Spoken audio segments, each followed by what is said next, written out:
women have a unique role in creation. Women are the nurturers, the birth givers, the more spiritual of the genders. And Torah teaches that women have a special status. Join Mashi Lipska for the next hour as she expounds the Torah wisdom specific to women. Only on 101.9 High FM.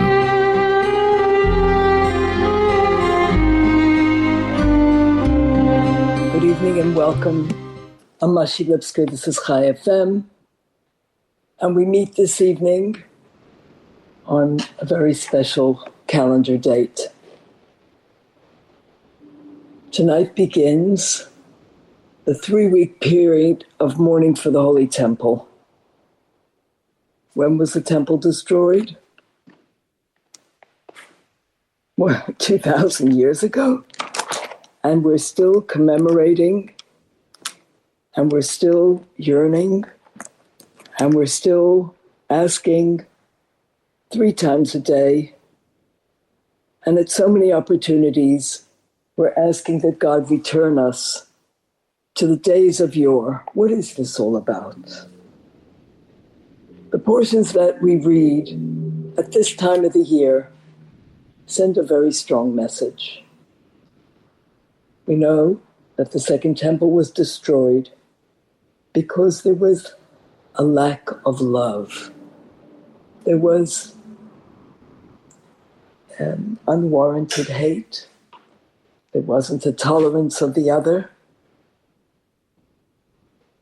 Every year, when that same season, those same dates return, there's an energy in the air that was there long ago.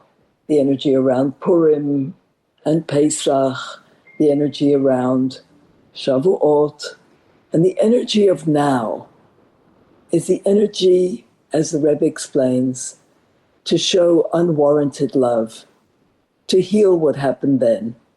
Because whenever in this world there is a challenge, it's up to us. We can make the choice to take it either way. And if there's a challenge in terms of loving someone, in terms of caring about the other, it means that there's also a powerful energy in the air that's going to be our choice to take it either way. There's a strong energy pulling us away from what we should be doing, but with a push, we can tap into the energy to do great things.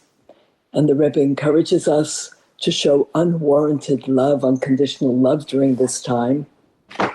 But that's not always a simple thing. And when we look at the portions that we're reading this at this time of the year, last week, this week, we're seeing a very strong polarization between good and evil, and sometimes walking very close to the edge. We live in a time of unprecedented, we better do that again.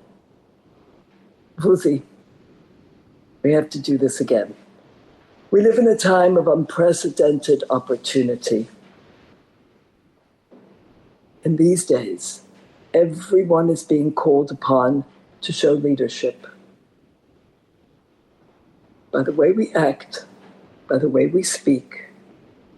And never before has Jewish pride shifted out into the public.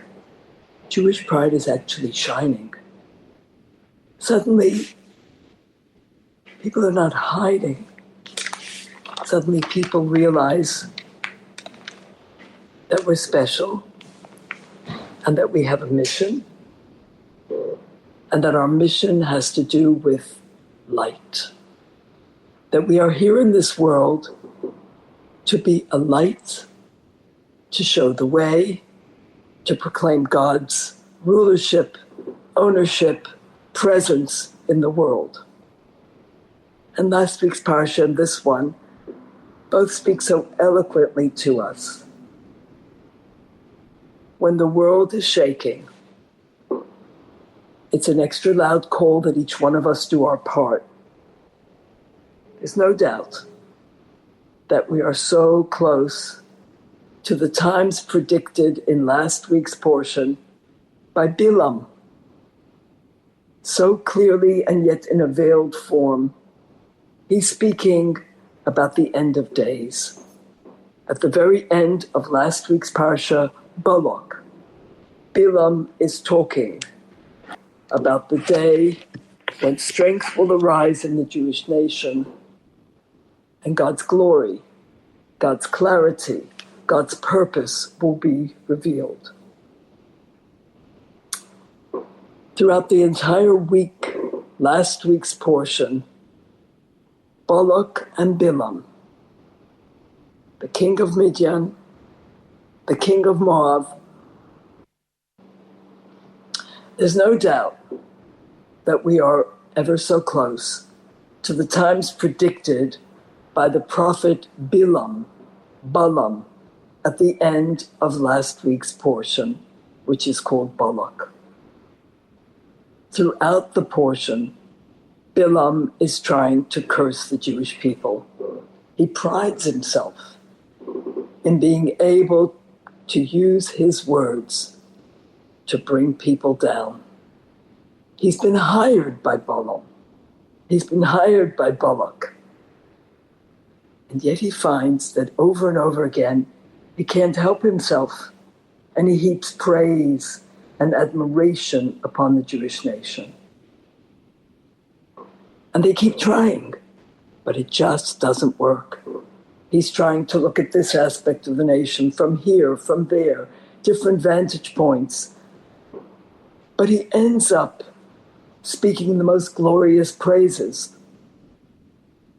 And then at the very end, he sees prophetically that King David will arise, who will subdue the enemies of the Jewish nation, who are the enemies of Hashem himself. He predicts how Israel will prosper. And as he continues to prophesy in that last piece, he speaks about the King Mashiach, the Messiah. Mashiach, who is a descendant of King David, who is going to subdue, destroy the remnants of the enemies of the Jewish people one by one, for they are the enemies of Hashem himself. What does Hashem want in his world? Hashem wants a world of light and love according to his teachings, according to the way he has set it out in his holy Torah. Mashiach is powerful. That time is powerful. We describe it and it's so attractive. But this Bilam in his time was a powerful man. But no matter how hard he tried, his prophecy is taking him not to where he wants to go, to destroy, to weaken goodness, light, godliness, holiness. But it's taking him to the even more powerful, infinitely more powerful and miraculous time of Mashiach. He tried, but he couldn't hurt the Jewish people. But there's one more thing that he does. He says, look, I couldn't curse them directly, but I'm going to give you some advice. I'm going to advise you how to, and we say, God forbid, get the Jews to hurt themselves. If you get them to sin, they become vulnerable. They become vulnerable to Hashem's upset, to God's anger. And then they, God forbid, we say, but he said they will bring punishment upon themselves. Get them to sin. I give you a plan. And so it was. The Jewish nation is now at the edge of entering the Holy Land. They're in a place called Shittim. They have gone through 40 years of difficulty, of highs and lows. And they're now in a place called Shittim. Shittim actually is from the word shtus, shtut, folly, to stray, to turn aside. And so it was. How did Bilam or Balaam advise King Balak? He basically said, get the people to sin. Get the people to interact with the Moabite women, and they will bring them to idol worship. And that will incur God's wrath. And then what you couldn't do directly will happen indirectly. And sure enough, the Jewish people in Shittim became attached to idol worship. And Hashem, our loving Father, who rewards us always, but when he punishes us, it's to keep us on track, to remind us, to help us to get to the great goal for which the world was created and for which in which we play an integral part. And so they are sinning, and Hashem unleashes a plague against them. And this plague is striking indiscriminately the guilty as well as the innocent. And in order to stop the plague, Hashem says to Moshe, take all the leaders of the people and judge the people. The sun will shine, will reveal which ones have sinned. Because Hashem said, I'll roll back the cloud over the guilty people, and the sun will pick them out directly, and then you must kill them. You must hang them before Hashem, facing the sun, and then Hashem's anger will be removed from the people, and the plague will stop. 157,200 were exposed, tried, and convicted in this way. But then, in the midst of all of this, it says, an Israelite man, Zimri, son of Salu, came and brought a Midianite woman. Her name was Kozbi, the daughter of Tzur. And in front of Moshe, and in front of all the people, he brings this woman, confronts Moshe in front of everyone, and he says, what is the law over here? And Moshe forgets the law. Moshe seems powerless at this moment to stop this rebellion. He says, what do you mean that it's wrong? And the loyal Israelites start weeping. And it's an incredible, unprecedented time where Moshe is powerful. He can't answer. Look how he quickly responded with the sin of the golden calf. But Moshe somehow doesn't remember what the law is here. But it's for a reason. It's to give Aaron's grandson Pinchas a chance to rise to the occasion and to earn a distinction that he deserved. He carries greatness inside of him, and it is time for that greatness to be accessed and for him to be rewarded. And when Pinchas, who is the son of Elazar, who is the son of Aaron, sees what's going on, and he sees what Zimri did and what he said, because Zimri then takes this Midianite woman into the tent in front of everyone. He is going to have physical relations with her. And Zimri has disappeared into the tent. All the people are watching.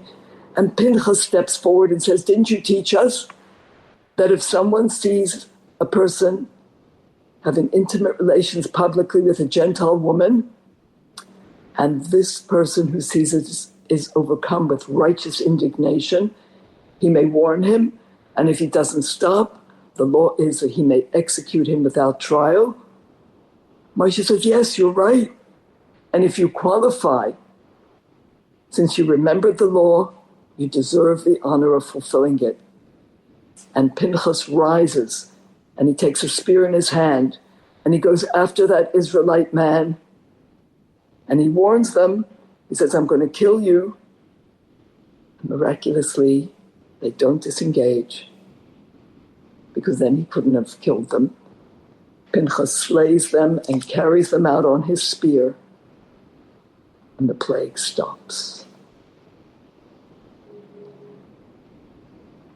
There were people there who wanted to attack him, so the plague intensified to kill them, but suddenly it stopped. It was such a miracle, from darkness to light. 24,000 people died in that plague. And then, when Zimri was killed, the judges were able to finish executing those guilty of idolatry. That was last week. A terrible story. A story of confusion. A story of courage. A story of greatness. What happens when the world is going crazy? What happens when everyone around you is either confused or rebelling? It's a place called Shittim, folly, confusion, not being able to see the truth. But people are dying. And when people are dying, something has to be done to stop that. Clarity needs to be brought. Dignity needs to be brought. And that's how the Parsha ends. It's a Parsha of darkness, of exile. What do we see in exile? Godliness is hidden. Enemies rise up. They plot against us. And these are powerful enemies. Enemies who seem to prevail. But there are miracles happening. Some are revealed, but most are hidden. There are miracles, one after the other, and most of them we're not aware of, that Hashem is doing them and that He's protecting us. And there's miracles, one after another. As Balak takes Bilam from place to place to try and find a vantage point, a place where the Jews will look guilty. Big miracles. And we're at the edge of the Holy Land. We're about to enter. It's about to be that glorious beginning of a new day. But then they're in Shittim, a place of folly, and they make bad choices. Back to the darkness, to the death, to the destruction, to the confusion, to the fear. Does that sound familiar? But then one single individual stands up. One person has clarity. Who is he? He's an unknown. He's a person who, before this, was really an unknown. Yes, he comes from the family of Aaron, but he's not a Kohen. Why is he not a Kohen? Because when priesthood was bestowed upon Aaron and his sons, and any family, children who would be born after that, this Pinchas was already born. He's an ordinary man. And he does something extraordinary, and the Parsha ends. But the story doesn't end there. There's another Parsha. And in this Parsha, he is elevated for all time. He's rewarded by being given priesthood. Pinchas, as Hashem says at the beginning of the next Parsha, Pinchas ben Elazar ben Aaron HaKohen, Pinchas, son of Elazar, son of Aaron the priest, Heshiv es chamosi me'al b'nei Yisrael. He diverted my anger from the people of Israel. What did he do? Bekanoi es kinosi. He zealously avenged me. He zealously stood up for me amongst them. And because of him, I did not destroy the Jewish people. Real love. The plague didn't consume them because God was being zealous, and Pinchas, in a sense, stood up to God. He said, wait a minute, in your holy Torah, you told us what to do, and this is the moment where your glory will be revealed, your truth will be revealed, although under very difficult circumstances. It was Pinchas's moment. And the question is, why does the story not finish last week? Why is there a whole parsha named Pinchas? Pinchas, the gentle man. Pinchas, the devout student of Moshe, the dedicated student of Moshe, who says, wait a minute, things shouldn't be the way they are, and nobody's acting. Wait a minute. This has to be done. And in a place where there isn't a man, I'll be the man. Last week's parsha and this week are two parts of one story. Last week, exile. Exile with difficulties, miracles, most of which we aren't even aware of. Last week's parsha with the promise of Mashiach. Because the very last thing that Balak hears Bilam prophesy is how the Mashiach will come, and how there will be peace on earth, and how all the nations will be subdued to learn from the Jewish people to serve God. And then how Bilam gives him this advice to, God forbid, destroy the Jewish nation. It seemed like it was over, that Mashiach was coming, and then bad choices. But it is the story of darkness, of Golus. But this parsha is the story of redemption. How will redemption come? Simple people will do something at a particular moment, which isn't easy for them, but which will bring balance to the world. It's about the darkness and the light, the confusion and the clarity. And in the darkness, a challenge. And somebody hearing and heeding the call to action. Who are these people? Who are the Pinchases? It's us. We are these people. From where do we have the strength? It's in our DNA. It was the matriarch Sarah. Sarah Imenu, the epitome of kindness. And she sends Yishmael away. Sarah, whose tent is open on all four sides, who welcomes strangers, not only people she doesn't know, but people who are foreign in the way they believe, serving the dust at their feet, serving pagan idol worship, serving graven images, but with passion and courage. Sarah Imenu has it in her DNA and passes it down to us in our DNA. Sarah Imenu somehow, this lofty soul created by God, put into this world at a time when everyone served idols. And she and Abraham went against the stream to bring the message of one God, the creator of heaven and earth, the one who runs this world, the one who can do anything. And she begins the journey of the Jewish people. And she passes it on to us in our DNA. It's there in the DNA of Isaac, of Jacob, of Levi, of his child Aaron. It's there in the DNA of Miriam and Yocheved.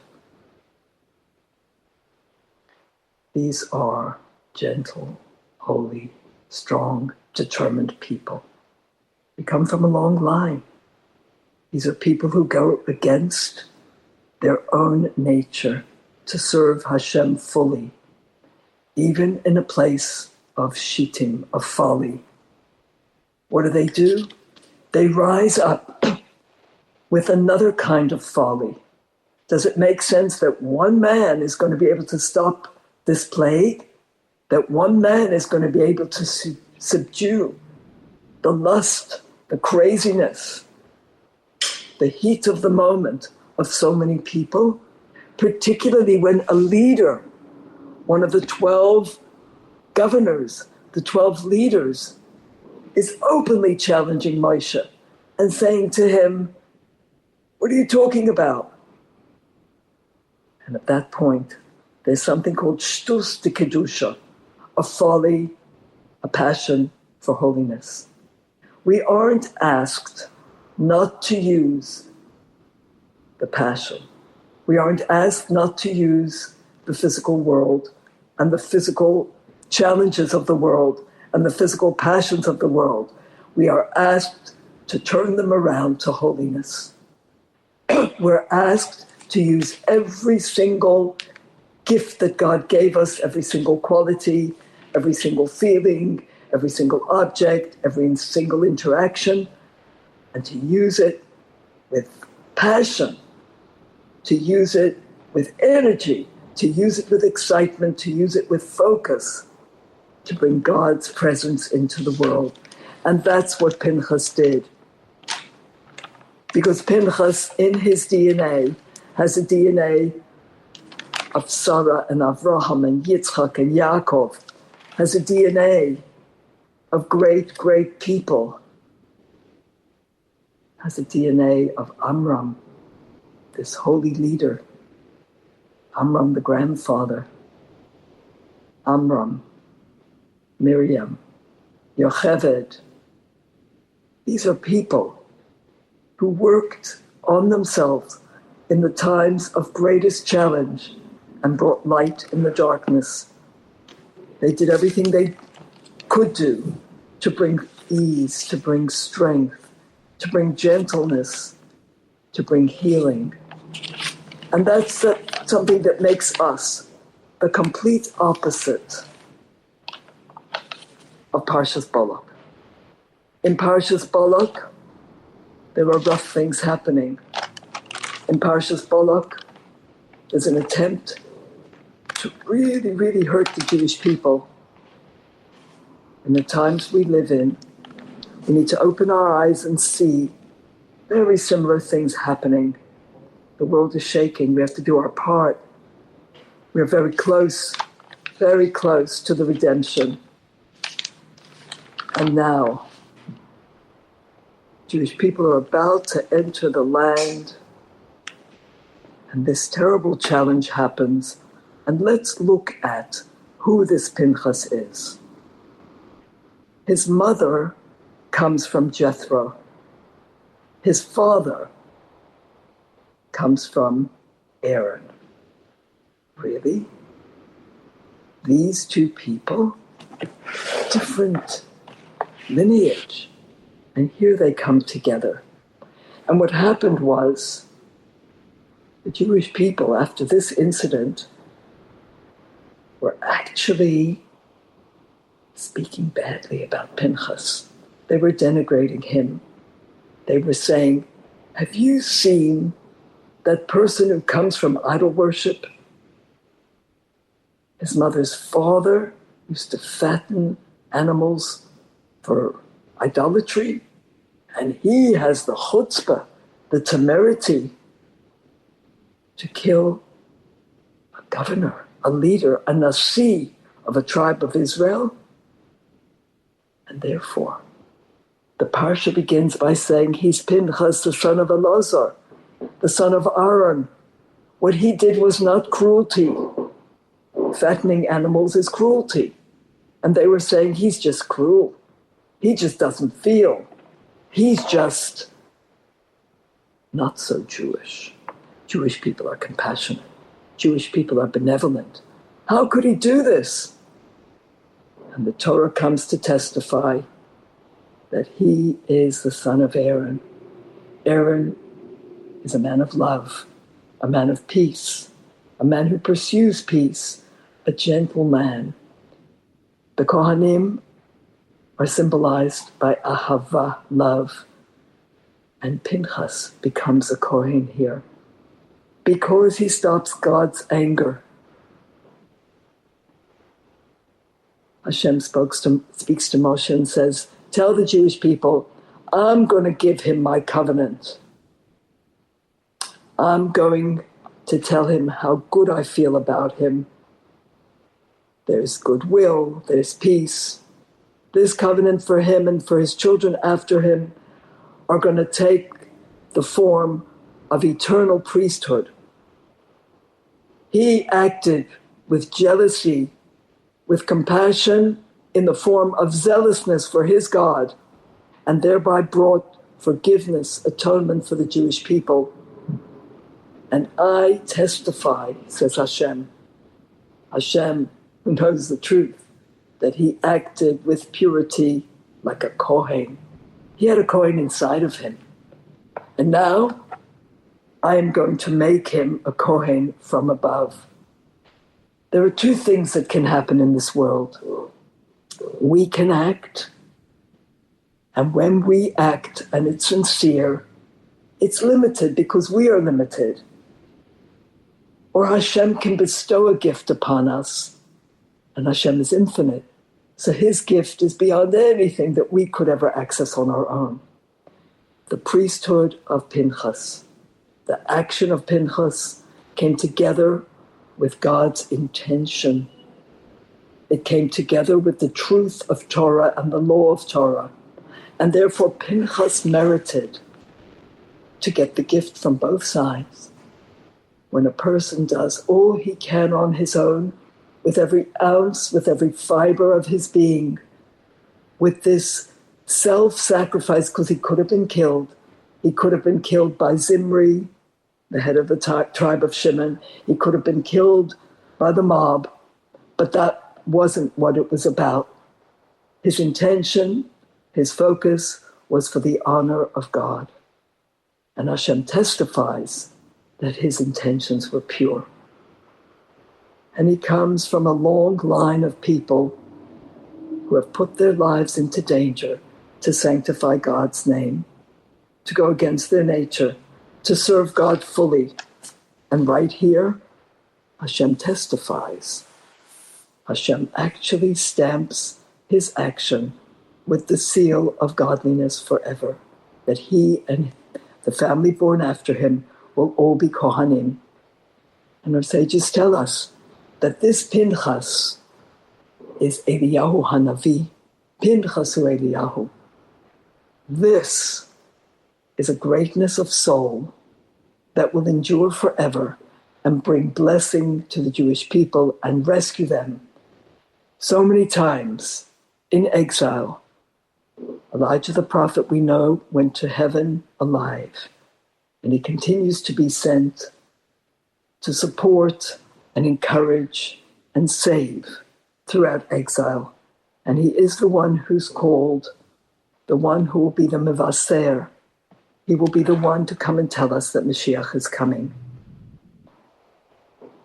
Fascinating to see that there are two portions in the Torah that are named for idolaters, and very great portions. The portion we've just read, the portion called Balak, the king, who tries to destroy the Jewish people by calling Bilam to curse them. And this king hates the Jewish people. More than the prophet, Bilam hates the Jewish people. Why would a parsha be named after him? Balak. There's another parsha, and that is the great-grandfather of Pinchas, Yitro. Now, in the parsha of Balak, we have an incredible mention, although it's a little bit veiled, but there's the predictions of the time of Mashiach. In the parsha of Yitro, who had tried every form of idolatry, the Torah is given. What is the message here? What is the message that the evil Balak and Yitro, who has served every single type of pagan worship in the world, they get a parsha named after them? Well, there is a definite reason. The parsha of Yitro, before a person like Yitro could join the Jewish nation, he had to go through, actually on the ground, testing from a human perspective to see if these idols, if these forms of worship are valid. A human being has gone through that entire process and has declared only God. Now I know that God is the God of all the gods. When that happened in the world, the Torah was ready to be given, that it would affect all of creation. And Yitro is the ancestor of Pinchas. That had to come before, down here in this world. And what of Balak? What of Balak? Do you know that Balak is the grandfather of Mashiach? Really? Yes. From him would come Ruth, the Moabite. Ruth, the ancestress of King David, who is the ancestor of Mashiach. It's an unbelievable thing. Things have to take their course in this world in order for the Jewish people to be able to truly bring God's presence down into every aspect of physical reality. Yitro had tried every idol. Then the Torah was given in the portion named for him to signify to us that work had been done. No stone was left unturned.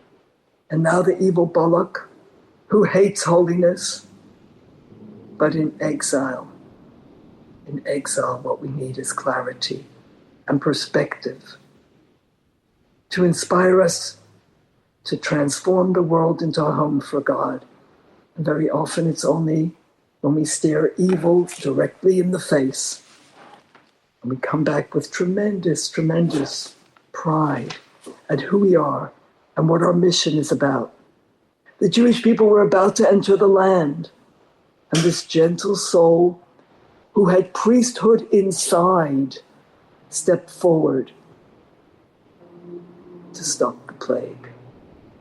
We can learn from his passion and his courage and know that we carry that same passion and courage in our DNA.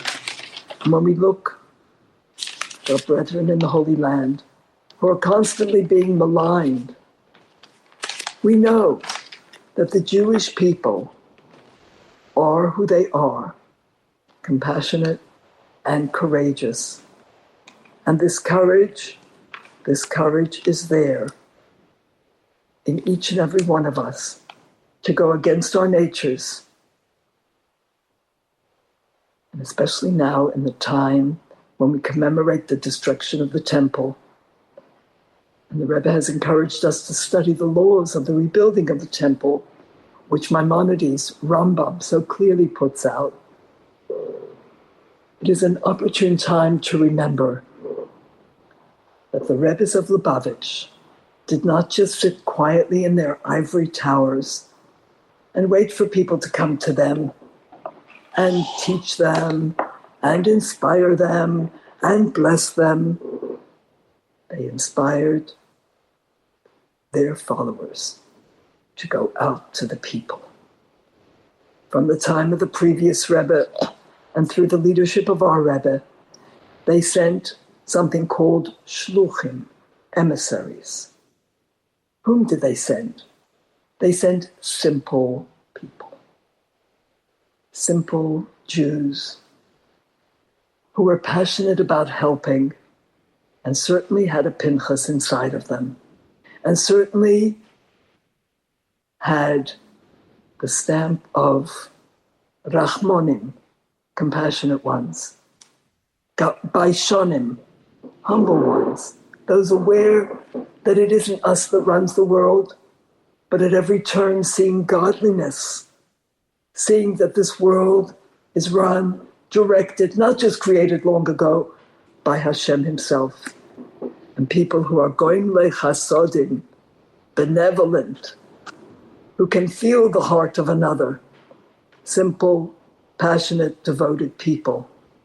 And with their simple passion and devotion, the Rebbe sent emissaries to every corner of the world, so that today, in every state of the United States, in every country, on every continent, well, just about, on every continent for sure, and growing in number, there are people making it happen.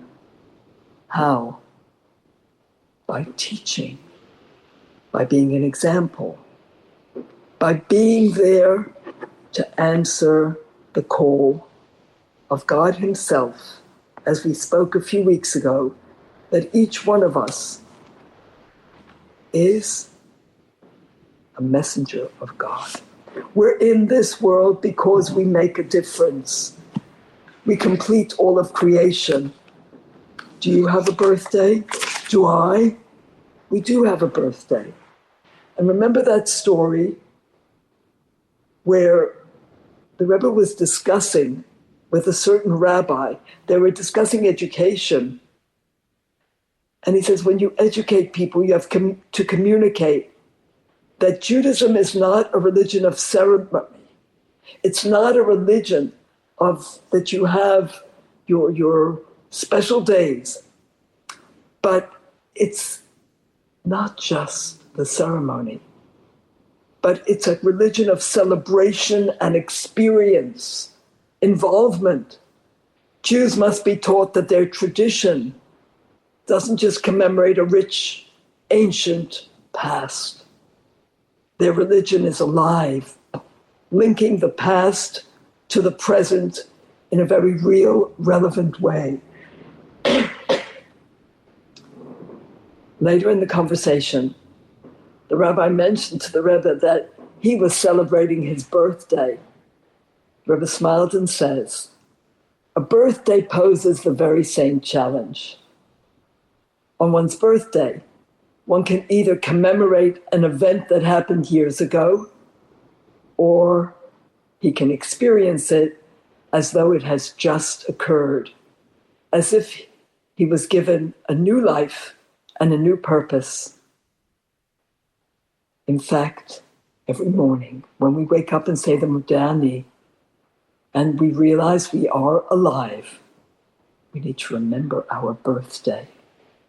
And that our birthday, which brought us into the world, continues to inform this new day in this year that we are living. Because birth is God's way of saying you matter. The birthday is the reminder, but Modani every morning is the sub-reminder to tell us that there's work to be done, and that's why God is keeping us here. Every day can be your birthday. Every day is your day to be reminded that you come from Abraham, Isaac, and Jacob, that I am the child of Sarah and the child of Pinchas, and that God is going to bring me things in this day that are necessary for the completion of all of creation, and that I need to do it with passion and with zeal.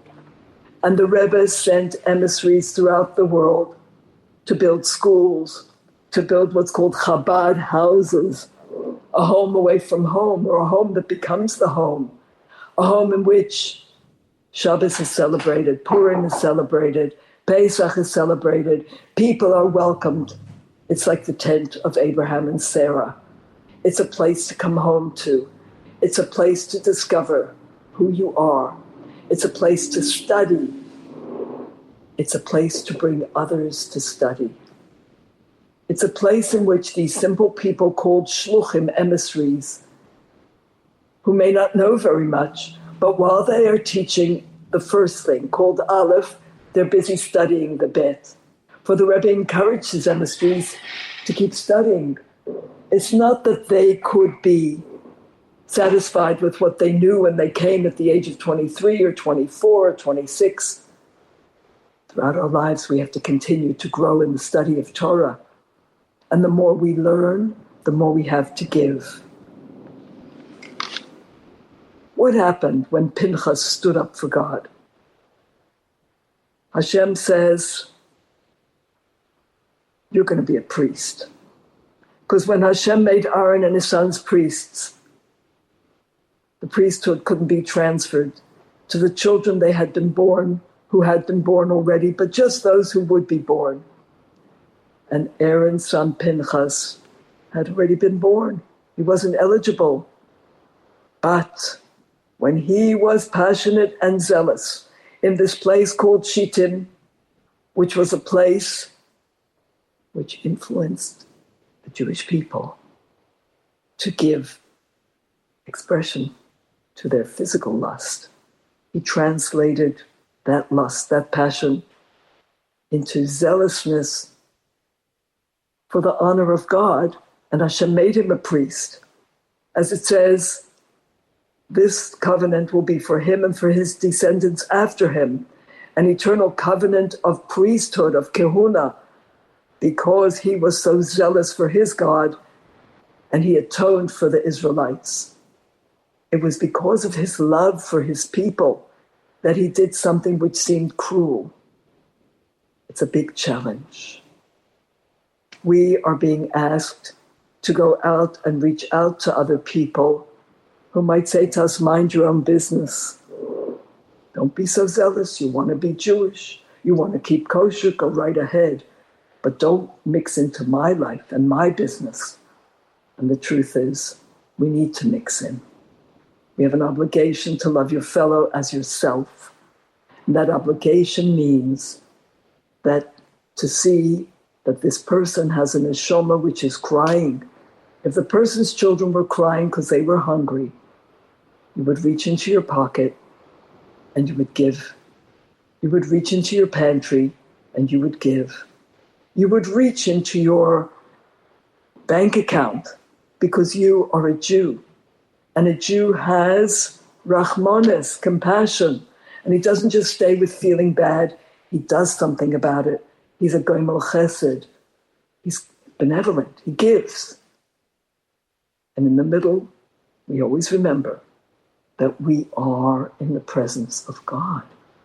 This is not my money. This is not my life. I'm an emissary of God, and everything I have is from him. What Pinchas did, he did with fire, with zeal, with focus, with clarity. What was the sin? The specific sin that Pinchas stood up against, that Pinchas atoned for. It was the people's sin of worshiping an idol called Peor.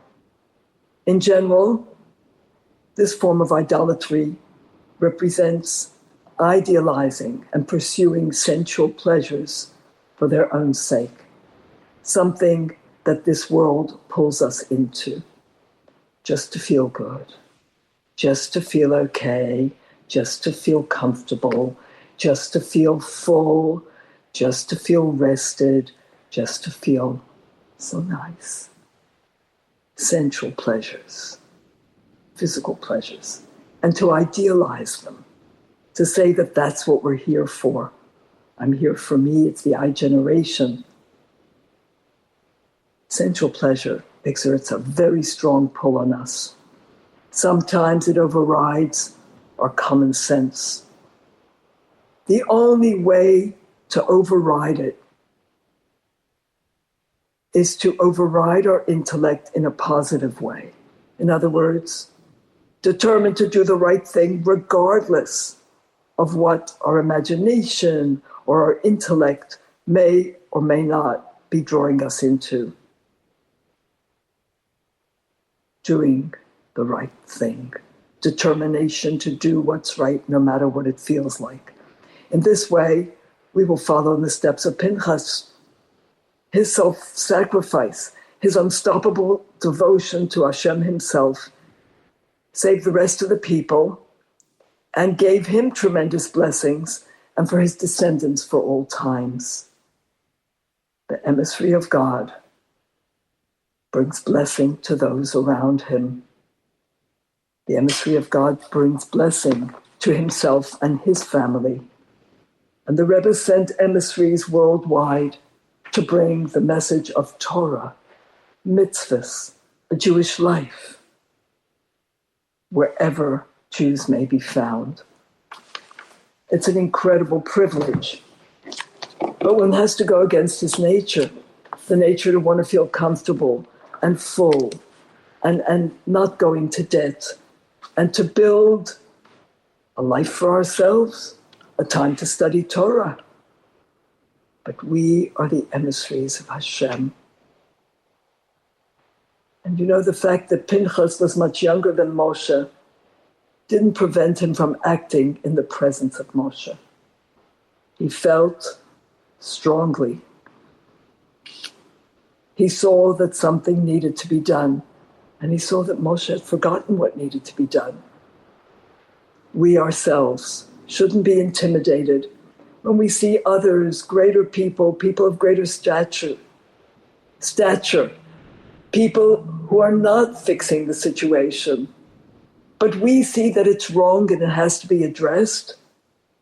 Maybe, just maybe, like in the story of Pinchas, Hashem's hashgacha pratis, his divine providence, is keeping them silent in order that a, quote, less qualified, unquote, person, another individual, seizes the moment and answers destiny's call to greatness, answers a call from within him to be the emissary of God.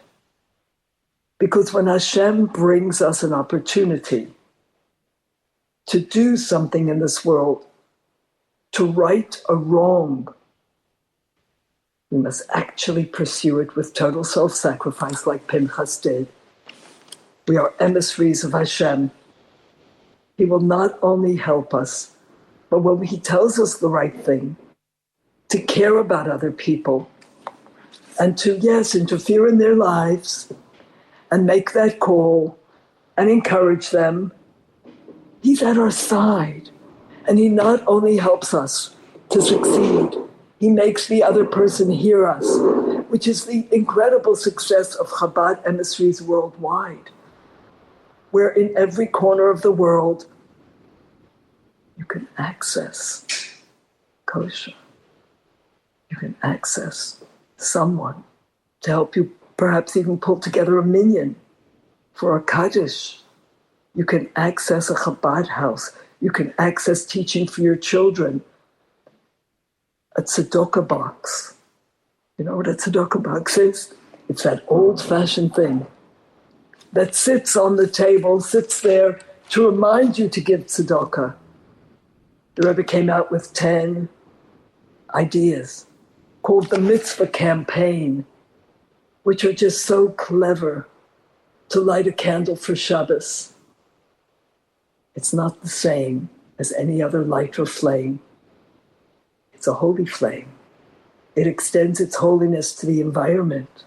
It changes the environment. And P.S., when we light our Shabbos candles in the right time, with the right blessing, on the wings of that blessing, we can ask for anything that we really need. We can prepare a prayer, and our prayer is taken straight up. It's a very special time when we do a mitzvah, a very special time when we make a bracha. We do our best, and Hashem, with his infinite power, elevates our request and answers our prayer, even partially. The Rebbe came out with the Tefillin campaign, Jewish pride, Jewish dignity. I am putting on tefillin every day, says a boy from the age of bar mitzvah. What am I doing?